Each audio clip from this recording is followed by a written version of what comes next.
एगो आवाज बा जौन हमरा कान में गूंजत बा।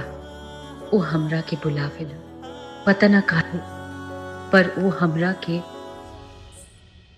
छीनत पहचानत बा।